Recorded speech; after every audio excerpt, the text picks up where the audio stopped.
కలుగును గాక. కూడిన మీ అందరికి కూడా క్రీస్తు నామములో వందనాలు. Praise the lord. హల్లెలూయా. అందరు బాగున్నారా? దేవునికి మహిమ కలుగును గాక. సరే, మంచిది. కొద్ది నిమిషాలు దేవుని వాక్యమును మనం ధ్యానం చేద్దాం. పరిశుద్ధ బైబిల్ గ్రంథములో నుండి మత్తయి సువార్త 7వ అధ్యాయం 7వ వచనం. మత్తయి సువార్త 7వ అధ్యాయం 7వ వచనం చదువుతాను, వినండి. అడుగుడి మీకు ఇయ్యబడును, వెదకుడి మీకు దొరుకును, తట్టుడి మీకు తీయబడును. అడుగు ప్రతివాడును పొందును, వెదకువానికి దొరుకును, తట్టువానికి తీయబడును. హల్లెలూయా. చిన్న మాట ప్రార్థన. మహాపరిశుద్ధుడైన తండ్రి, అయా నీ సన్నిధికి వస్తున్నాం, నీ వాక్యమును ధ్యానిస్తున్నాం. మీరు మాతో మాట్లాడి దేవా సహాయం చేయమని వేడుకుంటూ, నీ దాసుడిని బలపరచండి, అందరికీ అర్థమయ్యేలాగా విడిచిపెట్టి వేడుకను దయచేయమని యేసు నామములో ప్రార్థిస్తూ ఉన్నాము తండ్రి, ఆమేన్. హల్లెలూయా. పరిశుద్ధ గ్రంథంలో దేవుడు మాట్లాడుతున్న మాట ఏంటి అంటే 7వ అధ్యాయము 7వ వచనం. ఎన్నో అధ్యాయం? 7వ అధ్యాయం 7వ వచనం. ఈజీగా మనం గుర్తుపెట్టుకోవాలి. దేవుడు చెప్తున్న మాట ఏంటంటే అడుగుడి మీకు ఇయ్యబడును. ఏం చేయాలంటే మనం దేవుణ్ణి అడిగితే దేవుడు మనకు ఇస్తాడు. గమనించండి, యేసు ప్రభువారు ఆయన ఎలాంటి దేవుడు అంటే మాట్లాడే దేవుడు. ఆయన యేసు ప్రభువారు ఎలాంటి దేవుడు అంటే ఆయన మనల్ని స్వస్థపరిచే దేవుడు. ఆయన యేసు ప్రభువారు ఎలాంటి దేవుడు అంటే మానవ జీవితాలను వెలిగింపజేసే దేవుడు. ఆయన చీకటిలో, అంధకారములో, పాపములో ఉన్న ప్రజలకి వెలుగునిచ్చి వారి కుటుంబాలను సమాధానపరిచే దేవుడు ఆయన. కాబట్టి మన దేవుడు గొప్ప దేవుడు. ఒకవేళ మీరు మన దేవుడు గొప్ప దేవుడా కాదా అని మీకు ఒకవేళ రుజువు కావాలంటే మీరు ఏం చేయాలంటే పరిశుద్ధ గ్రంథాన్ని చదవండి. దేవుడు మీతో మాట్లాడతాడు. అంత మాత్రమే కాదు, కానీ మీరు గట్టిగా దేవుని సన్నిధిలో మీ ఇంట్లో కూర్చొని, ప్రభా నువ్వు దేవుడవు కదా, నాతో మాట్లాడు ప్రభా అని ఒకవేళ గట్టిగా మీరు నిర్ణయం తీసుకొని మీరు కనుక దేవుని అడిగితే ఖచ్చితంగా దేవుడు మనతో మాట్లాడతాడు. ఆయన అలాంటి దేవుడు మన దేవుడు. అంత మాత్రమే కాదు, మన దేవుడు అంట ఏది అడిగినా కూడా ఆయన ఇవ్వగలిగిన సామర్థ్యం కలిగిన దేవుడు. ఆయన అర్థమవుతుందా? మన దేవుడు ఏమి అడిగినా ఇవ్వగలిగిన సామర్థ్యం కలిగిన దేవుడు. ఏమంటే గమనించండి, మళ్ళీ దీంట్లో 2 అర్థాలు ఉంటాయి. ఏది అడిగినా అది ఇస్తాడా ప్రభు అంటే ఇవ్వడు. హల్లెలూయా. ఒకవేళ నీకు అవసరం ఉండి అది నీ దేవుని చిత్తమైతే, నీకు బాగా అత్యవసరమైన పరిస్థితి నీకు తెలుసు, దేవుని తెలుసు కాబట్టి అది మాత్రమే ఇస్తాడు. విచ్చలవిడిగా ఏది కావాలంటే, ఇప్పుడు ఉదాహరణకి నేనున్నాను, ప్రభా నాకు ఒక కారు కావాలి అంటే ఇస్తాడు. ఏమంటే ఇయ్యడు ఆయన. ఇప్పుడు నేను అనారోగ్య పరిస్థితిలో ఉన్నాను, దేవా నాకు స్వస్థత కావాలంటే ఖచ్చితంగా నువ్వు అడిగితే దేవుడు ఇస్తాడు ఆయన. హల్లెలూయా. ప్రభా నాకు ఇంకా పలాంది కావాలి అన్నాం అనుకోండి, ఇస్తాడు ఆయన. లేదు ప్రభా ఇంట్లో రైస్ లేవు, లేకపోతే ఇంక పరిస్థితి ఇంక ఘోరంగా ఉంది, ప్రభా సహాయం చేయ ప్రభా అంటే ఖచ్చితంగా చేస్తాడు ఆయన. కానీ ప్రభా ఈ ఇల్లు కాక ఇంకో ఇల్లు దయచే, డూప్లెక్స్ దయచే అంటే ఇస్తాడా? ఇయ్యడు ఆయన. హల్లెలూయా. కానీ గమనించండి, అడిగితే దేవుడు మనకి ఏది అవసరమో అది ఖచ్చితంగా దేవుడు ఇస్తాడు ఆయన. అడుగుడి మీకు ఇవ్వబడును. ఈరోజు మనం ప్రతి ఒక్కరం కూడా దేవుణ్ణి అడగాలి. ఒక సామెత ఉంది కదా, అడిగితే సరే అడగంది అమ్మాయినా అన్నం పెట్టదు. మరి అమ్మకు తెలియదా మనకు అన్నం కావాలని? నాన్న తెలియదా మనకి పెన్సిళ్ళు లేకపోతే రబ్బర్లు లేకపోతే బట్టలు కావాలో తెలియదా? తెలుసు. కానీ అడగకుండా ఇవ్వరు. హల్లెలూయా. దేవుడు కూడా అంతే. దేవుణ్ణి అడిగితే ఖచ్చితంగా నువ్వు పొందుకుంటావు. గమనించండి, ఒక మాట మనం చూద్దాం. పరిశుద్ధ బైబిల్ గ్రంథంలో మత్తయి సువార్త 21వ అధ్యాయం, అదే అధ్యాయంలో 21వ అధ్యాయం 22వ వచనం చదువుదాం. మరియు మీరు ప్రార్థన చేయనప్పుడు వేటిని అడుగుదురో అవి దొరికి నేను నమ్మిన ఎడల మీరు వాటినన్నిటినీ పొందుదురని వారితో చెప్పాను. హల్లెలూయా. ఏంటంట?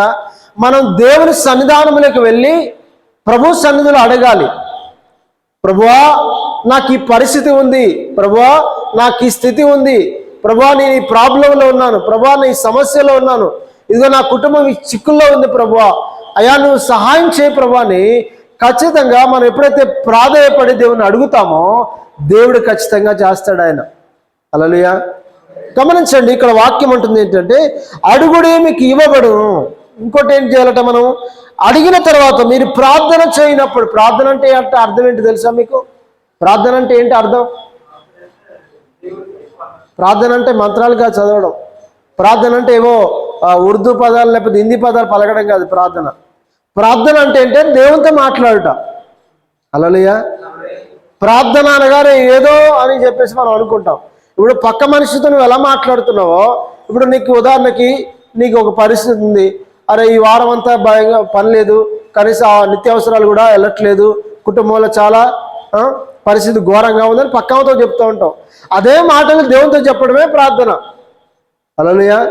దేవా నాకు ఈ పరిస్థితి, ఇగో నా కుమారుడికి బాగలేదు, ఇగో నాకు బాగలేదు, నా ఇంట్లో పరిస్థితి బాగలేదు ప్రభువా, ఇదిగో ఈ సహాయం చేయ ప్రభువా అని చెప్పేసి ఒక మనిషితో మాట్లాడమే ప్రార్థన. ఇప్పుడు సువార్తమైన ప్రార్థన చేయంటే ఏదో తెలియని భాష లేకపోతే మాట్లాడని ఎక్కడ కూడా వినని భాష మాట్లాడాలన్న ఉద్దేశంతో ఆమె దిక్కులు చూస్తూ ఉంది. హల్లెలూయా కదా.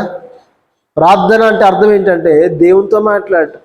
ప్రభువా ఈ సమయంలో ఇదిగో మీ వాక్యం వినబోతున్నా, మాతో మాట్లాడు, ఇది ఇక్కడ ఉన్న వారందరితో మాట్లాడు ప్రభు అని మనం దేవునితో మాట్లాడమే ప్రార్థన.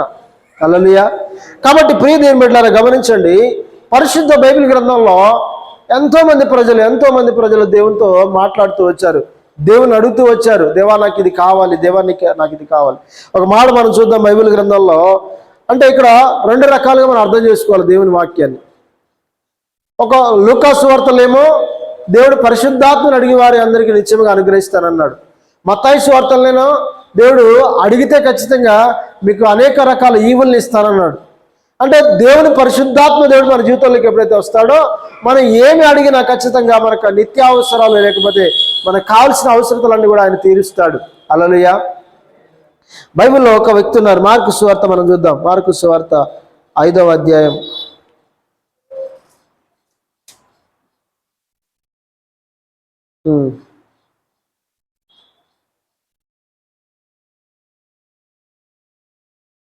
ఒక్క నిమిషం.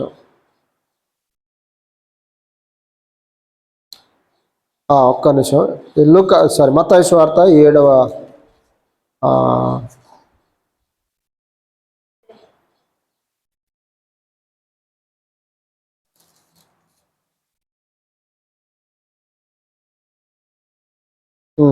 15వ అధ్యాయం, మత్తయి సువార్త 15వ అధ్యాయం 21వ వచనం.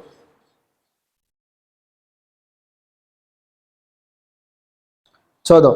యేసు అక్కడ నుండి బయలుదేరి తూరు సీదోనుల ప్రాంతమునకు వెళ్ళగా, ఇదిగో ఆ ప్రాంతంలో నుండి కానాను స్త్రీ ఒకటి వచ్చి, ప్రభువా దావీదు కుమారుడా నన్ను కనికరింపుము, నా కుమార్తె దయ్యము పట్టి బహుబాధపడుచున్నదని కేకలు వేశాను. హల్లెలూయా. ఏంటట, ఆయన తూరు సీదోను ప్రాంతముల దగ్గరికి వచ్చినప్పుడు యేసుప్రభువారు ఈ భూమి మీద జీవించిన కాలంలో, తెలుసా యేసుప్రభువారు ఈ భూమి మీద జీవించాడని అందరికీ తెలుసు. 2000 సంవత్సరాల క్రితం ఆయన యెరూషలేములో పుట్టాడు. ఆయన 33.5 సంవత్సరాలు ఈ భూమి మీద జీవించాడు. ఆ జీవించిన కాలంలో ఒక కానాను స్త్రీ యేసుప్రభు దగ్గరికి వచ్చిందట. వచ్చి అడుగుతున్న మాట ఏంటంటే, ఆమె ఎందుకు రావాల్సి వచ్చింది యేసుప్రభు దగ్గరికి అంటే, ఆమె కుటుంబంలో ఒక విషాదం ఏర్పడింది. తన కుటుంబంలో ఒక భయంకరమైన పరిస్థితి వచ్చింది. ఏంటంటే తన కుమార్తె చావు బ్రతుకుల్లో ఉంది. ఎలాంటి స్థితిలో ఉందట? చావు బ్రతుకుల్లో ఉంది. చావు బ్రతుకుల్లో ఉన్నప్పుడు అప్పుడు యేసు ప్రభువు దగ్గరికి వచ్చి ఆమె అడుగుతున్న మాట ఏంటంటే, దేవా నా కుమార్తె, ఇక్కడ ప్రాధేయపడుతుంది చూడండి, ప్రభువా దావీదు కుమారుడా నన్ను కనికరించుము. హల్లెలూయా. ఏమంటున్నావా? ప్రభువా దావీదు కుమారుడా నన్ను కనికరించుము. ఏం కావాలి? ఫస్ట్ కనికరము కావాలి. దేవుని నుండి మానవులకి కనికరము కావాలి. దేవుడు కనికరపడకుండా మన జీవితంలో ఏ పని చేయడు. ఇప్పుడు ఒక వ్యక్తి ఉన్నాడు అనుకోండి, ధనవంతుడు, మనకి పూటకి సరిగా లేవు, ఆయన దగ్గరికి అయ్యా దయచేసి కనికరించి ఒక 1000 రూపాయలు అయ్యా ఒక 100 రూపాయలు ఇవ్వండి అంటాం. ఒకవేళ ఆయన కనికరం ఉందనుకోండి మన పైన, ఏం చేస్తాడు? ఆయన ఇస్తాడు. ఒకవేళ కనికరం లేదనుకోండి ఇవ్వగలుగుతాడా? ఇయ్యడు. హల్లెలూయా. కాబట్టి ఈరోజు దేవుని కనికరాన్ని మనం పొందుకోవాలంటే దేవుని దగ్గరికి వెళ్ళి ప్రాధేయపడాలి. ఒక వ్యక్తి దగ్గరికి వెళ్ళి అయ్యా అయ్యా అని బ్రతిమిలాడితే ఎట్లయితే కనికర పడతాడో, అదేవిధంగా దేవుడు కూడా ప్రభువా, దావీదు కుమారుడా, దేవా మమ్మల్ని కనికరించు అని మనం ప్రార్థన చేస్తే ఖచ్చితంగా ఆయన మన పట్ల కనికరం చూపుతాడు ఆయన. హల్లెలూయా. అయితే ఆ స్త్రీ దేవుని దగ్గరికి వచ్చి అడుగుతా ఉంది. అడుగుతున్నప్పుడు ఎంతో మంది ఆటంకపరిచినప్పటికి కూడా ఆమె విశ్వాసాన్ని బట్టి యేసుప్రభువు అన్నాడు, అమ్మా నీ విశ్వాసమే నీ కుమార్తెని స్వస్థపరిచిందని చెప్పేసి పంపగానే ఎప్పుడైతే ఆ మాట చెప్పాడో ఆ మాట చెప్పినంతలోనే తన కుమార్తె బాగుపడిందట. హల్లెలూయా. కాబట్టి ప్రియ దేవుని బిడ్డలారా గమనించండి, మన దేవుడు ఎలాంటి వాడంటే చావు బ్రతుకుల్లో కూడా బ్రతికించగలడు ఆయన. కొన్ని పరిస్థితుల్లో బ్రతికిస్తాడు ఆయన. అర్థమవుతుందా? బైబిల్లో ఇంకొక స్త్రీ ఉంది. ఎవరంటే హన్న తెలుసు కదా చాలా మందికి. ఎల్కానా యొక్క భార్య హన్న. ఆమెకి ఎల్కానా అనే వ్యక్తికి 2 భార్యలు. హల్లెలూయా. అయితే బైబిల్లో అలాంటి తప్పులు చేసిన వారు ఉన్నారు, కానీ సమాజంలో ఎప్పుడు కూడా 2 భార్యలు ఉండకూడదు. ఒక వ్యక్తికి ఒకే భార్య ఉండాలి. అయితే ఒక మాట మనం చూస్తే అన్న అనే ఒక స్త్రీ ప్రభు అక్కడికి వచ్చి అడుగుతా ఉంది, దేవాలయానికి వచ్చి. ఏంటి ఆమె ప్రాబ్లం అంటే తన తోటి వ్యక్తికి ఏమో పిల్లలు ఉన్నారు, తనకేమో పిల్లలు లేరు. అయితే తోటి వ్యక్తి ఏమంటుందంటే ఈమె గొడ్రాలా, నువ్వు పనికిరానిదాను, నీకు పిల్లలు లేరు అని చెప్పేసి ఎగతాళి చేస్తూ, అవమానపరుస్తూ, నిందిస్తూ ఎన్నో రకాలుగా మాటలు అంటా ఉందట. అయితే ఆమె ఆ బాధ తట్టుకోలేక, ఆ అవమానాలు తట్టుకోలేక, ఆ నిందలు తట్టుకోలేక దేవుని సన్నిధానములకి వెళ్ళి ఆమె ప్రార్థన చేస్తుంది. దేవా అయ్యా కనికరించు, నాకు కుమారుని దయచేయి, ఇదిగో నాకున్న ఈ అవమానాన్ని తీసేయి ప్రభు అని చెప్పేసి ఆమె దేవుని అడుగుతా ఉందట. హల్లెలూయా. గమనించండి, అది సమూయేలు గ్రంథంలో రాయబడింది.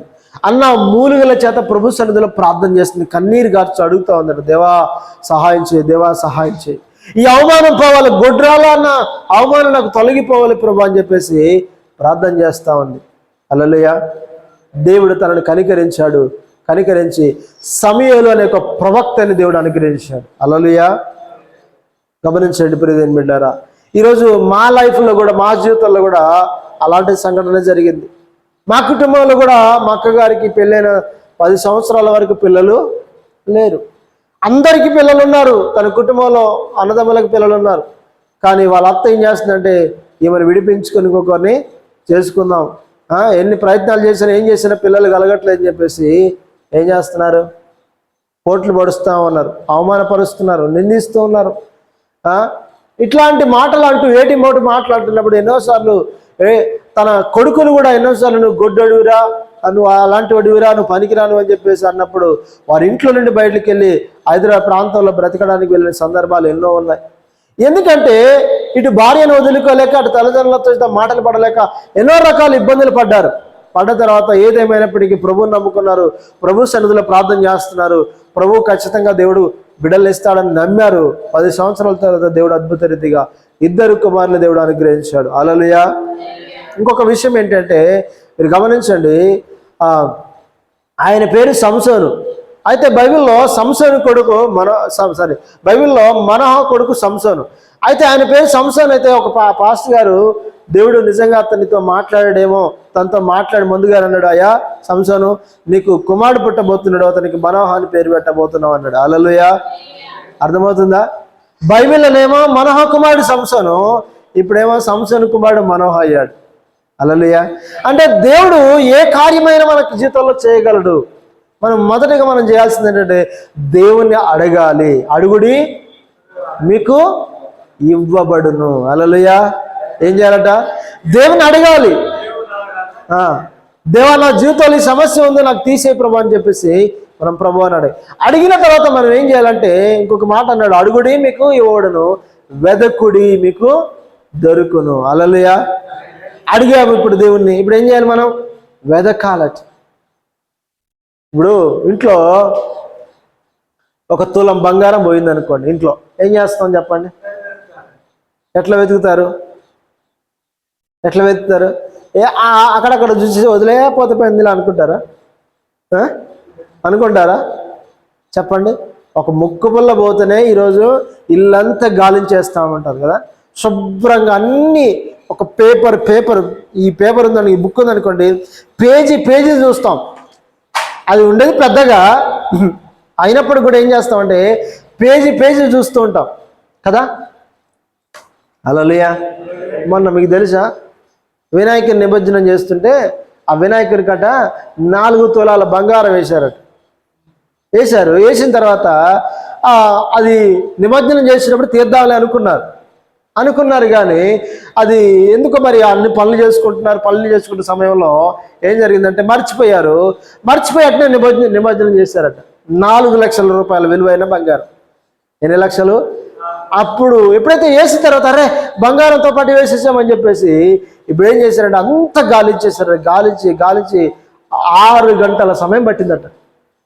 అది 6 గంటల సమయం తర్వాత నీళ్ళని తీసేసి అదంతా వెతికిన తర్వాత అప్పుడు ఆ బంగారం దొరికింది. హల్లెలూయా. గమనించండి, ఎలా వెతికారు వాళ్ళు? చాలా శ్రద్ధగా వెతికారు కదా. 4 లక్షల రూపాయల విలువైన బంగారాన్ని వెతుకుతూ వచ్చారు. గమనించండి ప్రియ దేవుని బిడ్డలారా, ఈరోజు మనం దేవుని వెతకమంటే అర్థం ఏంటంటే మనం మోకరించమంటే ప్రభు సన్నిధిలో కూర్చొని ప్రభువా నా అద్భుతం జరిగేంత వరకు ప్రార్థన చేస్తూ ఉండాలి. అది దొరికేంత వరకు మనం ఎట్లయితే వెతుకుతామో దేవుడు మన జీవితంలో కార్యం చేసేంత వరకు మనం ప్రార్థన చేస్తూ ఉండాలట. హల్లెలూయా. మన ప్రారంభ దినాల్లో యేసు ప్రభు నమ్ముకున్న దినాల్లో ఎన్నో గంటలు ప్రార్థన చేసేవారు కదా. నేను కూడా ఎన్నోసార్లు నా ప్రారంభ దినాల్లో యేసు ప్రభు నమ్ముకున్న దినాల్లో గంటల తరబడి ప్రార్థన చేసేవారు. మిషన్తో ప్రార్థన. హల్లెలూయా. అలాంటి ప్రార్థన కలిగిన జీవితాల్లో కొన్నిసార్లు మనం చూస్తే ఎందుకు ఇలా అయిపోయిందని మనం ఆలోచించుకునే పరిస్థితులు ఉన్నాయి. ఎలా చేయాలట? అడగాలి, రెండవది వెదకాలి. హల్లెలూయా. ఇప్పుడు ఉదాహరణకి నేను అడుగుతున్నాను, మీకు ఒక 10,000 రూపాయలు అవసరం ఉంది. ప్రభా సహాయం చేయ ప్రభా అని అడిగారు. అడిగిన తర్వాత ప్రభువు ఇస్తాడన్న నమ్మకం మీకు ఉంది. ఇప్పుడు చదివాం కదా, ఏంటి? మీరు ప్రార్థన చేసినవన్నీ పొంది ఉన్నామని నమ్మాలట. అంటే ఇప్పుడు 10,000 రూపాయలు దేవుని అడిగాము, దేవుడు ఇస్తాడని నమ్ముతున్నాం కదా. నమ్మిన తర్వాత దేవుడు ఇస్తాడని నమ్ముతున్నాం. నమ్మిన తర్వాత ఇప్పుడు ఏం చేయాలి? 10,000 రూపాయలు కావాలంటే ఆకాశంలో ఊడిపడతాయా? పడవు కదా. హల్లెలూయా. ఇప్పుడు మనుషుల్ని టచ్ చేయాలి, ఎవరైనా ఇస్తారేమని వెదకాలి. అవునా కదా. ఇప్పుడు ఫస్ట్ దేవునికి ప్రార్థన చేయాలి, రెండవది ఏం చేయాలి? మనం ప్రయత్నాలు చేయాలి. ఇప్పుడు ఉద్యోగం కావాలి, ఇంట్లో కూర్చొని దేవా నాకు ఉద్యోగం దయచు ఒక 2 గంటలు ప్రార్థన చేస్తాం, రోజు ప్రార్థన చేస్తున్నాం. ఇప్పుడు ప్రార్థన చేస్తున్న ఉద్యోగం కొరకు ఇప్పుడు ఇంట్లో కూర్చుంటే ఉద్యోగం వస్తుందా? రాదు. ఏం చేయాలి? ఇప్పుడు ఇంటర్వ్యూకి వెళ్ళాలి, కంపెనీస్ దగ్గరికి వెళ్ళాలి. అయ్యా ఇదిగో నా బయోడేటా ఇది, నా యొక్క ఎక్స్పీరియన్స్ ఇది అని చెప్పుకొని మనం ఆ వ్యక్తి దగ్గరికి వెళ్తే అతను ఇంటర్వ్యూ చేసిన తర్వాత అతనికి ఓకే సెలెక్ట్ అని చెప్పేసి ఉద్యోగం ఇస్తాడు. మనం ప్రయత్నాలు చేయకుండా వెదకుండా దేవుడు ఏం చేయలేడు. అర్థమవుతుందా? ఫస్ట్ దేవునికి ప్రయారిటీ ఇవ్వాలి. మీరు గుర్తుపెట్టుకోండి, మనకి ఇప్పుడు అనారోగ్యం పరిస్థితి. ఇప్పుడు ఏం చేయాలి? మనం ఫస్ట్ డాక్టర్ దగ్గరికి వెళ్ళకుండా ముందు ఏం చేయాలంటే ప్రభు దగ్గర ప్రార్థన చేయాలి, దేవా నన్ను స్వస్థపరచు. తర్వాత ఏం చేయాలి? మరలా ప్రభువు స్వస్థపరుస్తాడు. ఎట్లా స్వస్థపరుస్తాడు? మెడిసిన్ ద్వారా స్వస్థపరుస్తాడు ఆయన, అద్భుత రీతిగా స్వస్థపరుస్తాడు ఆయన. మెడిసిన్ లేకుండా కూడా స్వస్థపరుస్తాడు ఆయన. కొన్నిసార్లు మెడిసిన్తో స్వస్థపరుస్తాడు, కొన్నిసార్లు మెడిసిన్ కూడా అసాధ్యమైనవి దేవుడు సాధ్యం చేయగలడు. హల్లెలూయా. డాక్టర్ని కూడా చేతులు ఎత్తినప్పుడు దేవుడు అద్భుతాలు చేస్తాడు. కొన్నిసార్లు అంటారు అయ్యా దేవుడే మిమ్మల్ని కాపాడంటూ ఉంటారు డాక్టర్లు కూడా. అంటే మనుషులకు అసాధ్యమైనవి కూడా దేవుడు చేయగలడు ఆయన. అర్థమవుతుందా?